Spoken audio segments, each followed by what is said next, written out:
Promo Tamil viewers எல்லாருக்கும் வணக்கம். இப்போ சிறகடிக்க ஆசை சீரியலில் அடுத்த நடக்க வாய்ப்பு இருக்குன்னா, முத்து யார் மீனா பூக்கடையை பற்றி தப்பாக கம்ப்ளைண்ட் பண்ணாங்கன்ற விஷயத்தை கண்டுபிடிக்க முயற்சி பண்ணலாம். கடைசி அந்த விஷயத்தில் ரோஹினியும் விஜயாவும் மாட்டிக்கிட்டு எல்லாரும் முன்னாடி அசிங்கப்படுற மாதிரிலாம் சீன் வரலாங்க. ஆமாங்க, இன்னைக்கு என்ன நடந்துச்சுன்னா, விஜயா ரோஹினிகிட்ட புலம்புறாங்க, மீனா பூக்கடை வச்சிருக்கனால என் மானமே போகுது, ஏதாவது பண்ணி அந்த பூக்கடையை காலி பண்ணணும்னு சொல்கிறாங்க. அப்போ ரோஹினி விஜயாவுக்கு ஒரு ஐடியா கொடுப்பாங்க.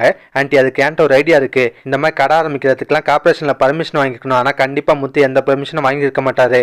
அதனால் நம்ம கார்பரேஷன் கால் பண்ணி கம்ப்ளைண்ட் பண்ணால் போதும், அவங்களே இந்த கடையை காலி பண்ணிடுவாங்கன்னு சொல்கிறாங்க. அதை கேட்ட விஜயாக்கு ரொம்ப சந்தோஷமா இருக்கு. ரோஹினியை பாராட்டுறாங்க. சூப்பர்மா ரோஹினி, அந்த கம்ப்ளைண்ட்டை பண்ணி விடுன்னு சொல்றாங்க. அதுக்கப்புறம் நடக்குன்னா, கார்பரேஷன்ல இருந்து ஆளுங்க மீனாவோட கடையை அப்ரூவ் படுத்திட்டு போயிடறாங்க. அதை பார்த்து மீனா ரொம்ப வருத்தப்படுறாங்க. எனக்குன்னு இருந்த ஒரே அடையாளமும் போயிடுச்சு, இதுக்கப்புறம் நான் வீட்டு வேலை பார்த்துட்டு வீட்டிலே கிடக்க வேண்டியதுதான், எனக்கெல்லாம் தொழில் பண்றதுக்கு ராசியே இல்லைன்னு சொல்லி புலம்புறாங்க. மீனா வருத்தப்படுறதை பார்த்து ரோஹினியும் விஜயாவும் ரொம்ப சந்தோஷப்படுவாங்க. ஆனா முத்துக்கு ரோஹினி மேல ஆல்ரெடி சந்தேகம் வந்துருச்சு. ரோஹினி தான் இந்த கம்ப்ளைண்ட்டை பண்ணிருப்பாங்களோ சொல்லி சந்தேகப்படுறாரு. அதோட தான் நீங்க சீரியல்ல முடிச்சிருந்தாங்க. இதுக்கப்புறம் என்ன நடக்கும்னா, மீனா கடை போனதுல ரொம்ப வருத்தப்படுறாங்க. அதை பார்த்தா முத்து என்ன பண்றாரு, மீனாவை சமாதானம் பண்றதுக்காகவும் அவங்க பிசினஸை கண்டினியூ பண்றதுக்காகவும் ஒரு ஏற்பாடு பண்றாரு.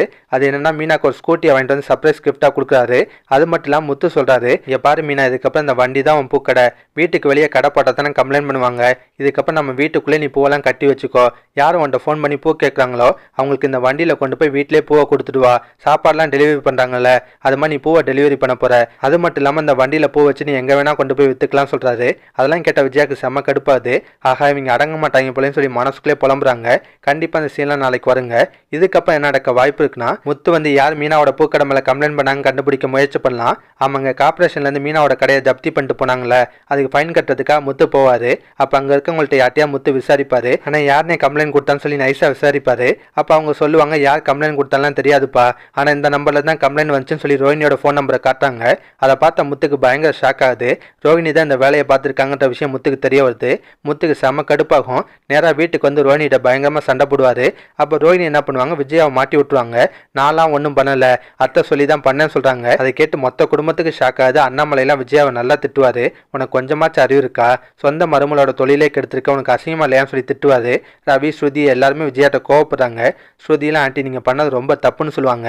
விஜயாவும் இந்த விஷயத்தில் நல்லா மாட்டிக்கிட்டு எல்லாரும் முன்னாடி அசிங்கப்பட வாய்ப்பு இருக்குது. என்ன நடக்குன்னு வெயிட் பண்ணி பார்ப்போம். இதெல்லாம் பற்றி உங்கள் கருத்தை நான் மறக்காம கமெண்ட்டில் சொல்லுங்கள். இந்த வீடியோ பிடிச்சுன்னா ஒரு லைக்கை தட்டுங்க. நம்ம சேனல் ப்ரோமோ தமிழ் ரிவ்யூ இதுவரை சப்ஸ்கிரைப் பண்ணலாம். ப்ளீஸ் கைஸ் சப்ஸ்கிரைப் பண்ணிக்கோங்க. நான் உடனே சீரியல் அப்டேட் கொடுத்துட்டே இருக்கேன். Bye guys.